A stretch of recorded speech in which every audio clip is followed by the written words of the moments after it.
रात काली थी। आकाश में बिजली बार बार चमक रही थी। समंदर की लहरों के बीच एक विशाल जहाज खड़ा था। उसके काले झंडे पर बनी खोपड़ी और हड्डियों का निशान अचानक एक छोटी नाव जहाज के सामने आकर रुकती है। अर्जुन अकेला खड़ा था, लेकिन उसकी आंखों में डर नहीं। तो तुम ही हो कप्तान रक्तदंत। सुना था बहुत खतरनाक हो, लेकिन मुझे ऐसा नहीं लगा। तभी डाकुओं की भीड़ में से रक्तदंत सामने आता है। लड़के, तुम बहुत निडर लगते हो, लेकिन मैंने कई नौसिखिए देखे हैं जो खजाने के सपने देखते थे और अब वे सब समंदर की गहराइयों में दफन हैं। वह अपनी तलवार अर्जुन की ओर इंगित करता है। यह आखिरी मौका है, नक्शा दे दो, वरना तुम्हारी नाव की बस यादें रह जाएंगी। तभी अर्जुन धीरे धीरे अपनी जेब से एक पुराना मुड़ा तुड़ा नक्शा निकालता है। जहाज पर खड़े डाकू उत्साह से चिल्लाने लगते हैं। रक्तदंत की आंखें चमक उठती हैं, लेकिन तभी अर्जुन नक्शा हवा में उछालते हुए अपनी तलवार निकाल लेता है। अगर चाहिए तो खुद पकड़ो, देखता हूं तुम्हारी तलवार तेज है या मेरी चालाकी। नक्शा हवा में लहराता है और सबकी नजरें उसी पर टिक जाती हैं। इसी मौके का फायदा उठाकर अर्जुन अपनी नाव को एक झटके में मोड़ता है और तेजी से आगे बढ़ा देता है। कप्तान रक्तदंत गुस्से से गरजता है, लेकिन तब तक बहुत देर हो चुकी थी। अर्जुन चतुराई से उसे चकमा देकर आगे बढ़ चुका था।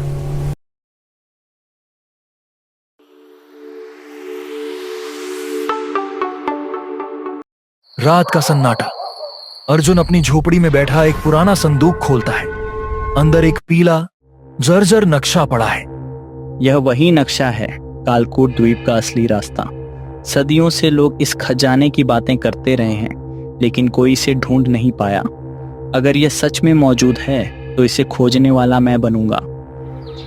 अगले दिन भोर होते ही अर्जुन अपनी छोटी नाव लेकर निकलने को तैयार होता है। गांव वाले इकट्ठा हो गए हैं। कुछ फुसफुसा रहे हैं, कुछ डरे हुए हैं। आचार्य वसुदेव आगे बढ़ते हैं। उनकी आंखों में चिंता साफ झलकती है। अर्जुन रुको, तुम जान भी रहे हो कहां जा रहे हो। कालकूट द्वीप पर जिसने भी कदम रखा वो कभी वापस नहीं आया। यह सिर्फ एक मिथक नहीं है, यह श्राप है। आचार्य, मिथक और हकीकत में फर्क होता है। जो लोग नहीं लौटे, हो सकता है मैं देखूंगा कि असलियत क्या है। कहते हैं वहां समुद्री राक्षस रहते हैं। हवा खुद रास्ता भटकाने लगती है। अगर लहरें चाहें तो तुम्हारी नाव एक ही झटके में डूब जाएगी। डर उन्हीं को लगता है जिनका हौसला कमजोर हो। मैंने अपना फैसला कर लिया है। गांव वाले चिंतित निगाहों से उसे जाते देखते हैं। अर्जुन की नाव धीरे धीरे समंदर में आगे बढ़ती है।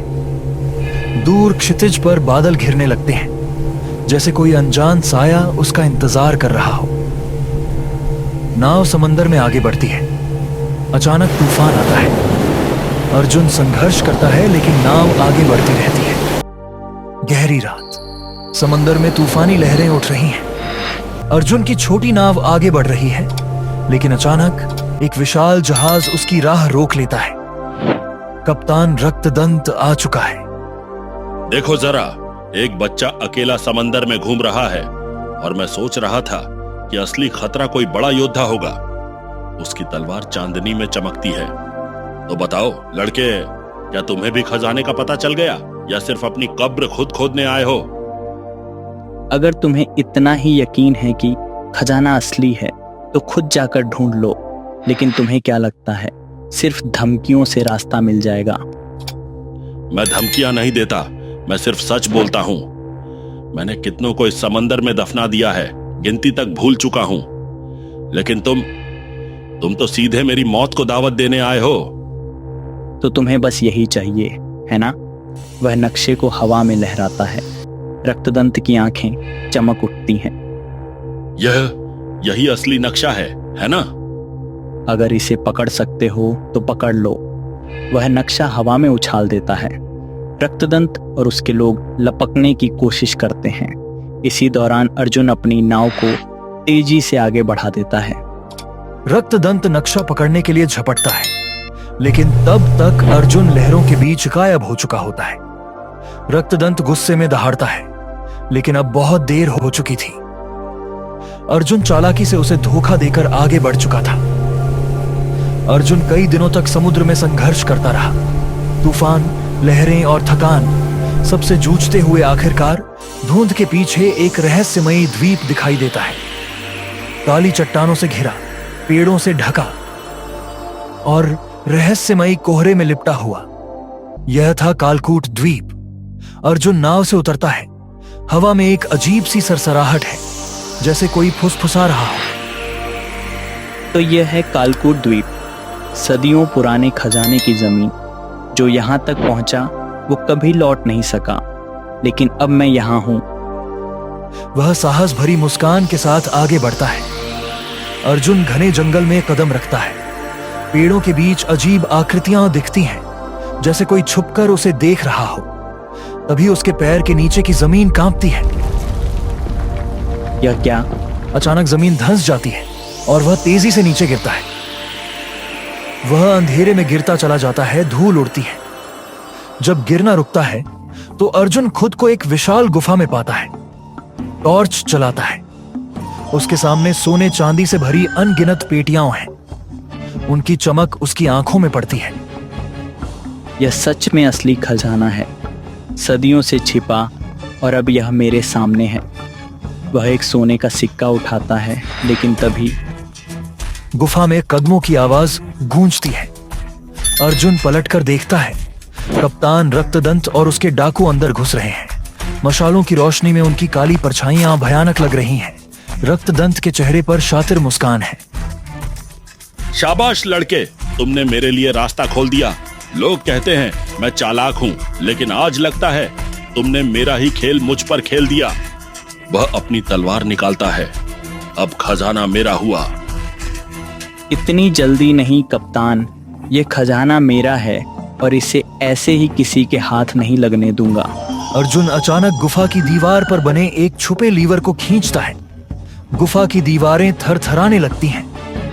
एक जोरदार आवाज होती है और छत से एक विशाल पत्थर गिरता है। मुख्य द्वार को बंद कर देता है। गुफा अब एक कैदखाने में बदल गई है। नहीं, यह क्या किया तुमने? हमें बाहर निकालो। वह पागलों की तरह इधर उधर देखने लगता है, लेकिन रास्ता पूरी तरह बंद हो चुका था। सच में बहादुर वही होता है जो अपनी चतुराई से खुद को और अपने खजाने को बचा सके। तुमने हमेशा अपनी ताकत पर भरोसा किया और मैंने अपनी बुद्धि पर। वह एक गुप्त रास्ते से बाहर निकलता है। गुफा से बाहर निकलते ही सूरज की रोशनी उसकी आंखों पर पड़ती है। अर्जुन अपनी नाव की ओर भागता है। पीछे से रक्तदंत और उसके डाकुओं की चीखें सुनाई देती हैं, लेकिन अब बहुत देर हो चुकी थी। अर्जुन अपनी नाव पर चढ़ता है और कालकूट द्वीप को पीछे छोड़कर एक नई यात्रा की ओर बढ़ जाता है। उसकी आंखों में विजय की चमक थी। गोधूली वेला, सूरज ढल रहा है। आकाश नारंगी सुनहरी रंग में रंगा है। दूर समुद्र के किनारे पर एक नाव आकर रुकती है। अर्जुन उस पर खड़ा है, थका लेकिन विजयी। गांव वाले धीरे धीरे इकट्ठा होने लगते हैं, आंखों में अविश्वास और उत्सुकता के भाव लिए। किसी को यकीन नहीं हो रहा कि अर्जुन जिंदा लौट आया है। अर्जुन, तुम जिंदा हो? सच में कालकूट द्वीप से लौट आए? लड़के, यह सोना चांदी असली है, इसमें कोई शक नहीं। लेकिन असली खजाना क्या था? उनकी आंखों में गहरी जिज्ञासा है। थोड़ा मुस्कुराते हुए, गांव वालों की भीड़ की ओर देखते हुए, धैर्य, हिम्मत और विश्वास। यह सफर सिर्फ मेरे लिए नहीं था, हम सबके लिए था। खजाना सिर्फ दौलत नहीं होता, बल्कि वो सीख होती है जो हमें जिंदगी देती है। गांव में खुशी की लहर दौड़ जाती है। बच्चे दौड़ते हुए अर्जुन के पास आते हैं। उनके चेहरे पर रोमांच छलक रहा है। हर कोई उसकी बहादुरी की चर्चा कर रहा है। अर्जुन भैया, हमें अपनी कहानी सुनाओ। बताओ, कैसे तुमने समुद्री डाकुओं को हराया? कैसे तुमने खजाने की रक्षा की? अर्जुन मुस्कुराता है। गांव के चौपाल में एक बड़ी आग जलाई जाती है। चारों तरफ लोग इकट्ठा होते हैं। अर्जुन धीरे धीरे बैठता है। उसकी आंखों में अनगिनत कहानियां तैर रही हैं। वह बोलना शुरू करता है और गांव वाले मंत्रमुग्ध होकर सुनने लगते हैं। उस रात सिर्फ एक कहानी नहीं कही जा रही थी, एक किंवदंती जन्म ले रही थी। अर्जुन अब सिर्फ एक नाविक नहीं, एक अमर दास्तान बन चुका था। तो दोस्तों, इस कहानी से हमें यह सीखने को मिलता है कि समझदारी और साहस से हर मुश्किल का समाधान किया जा सकता है।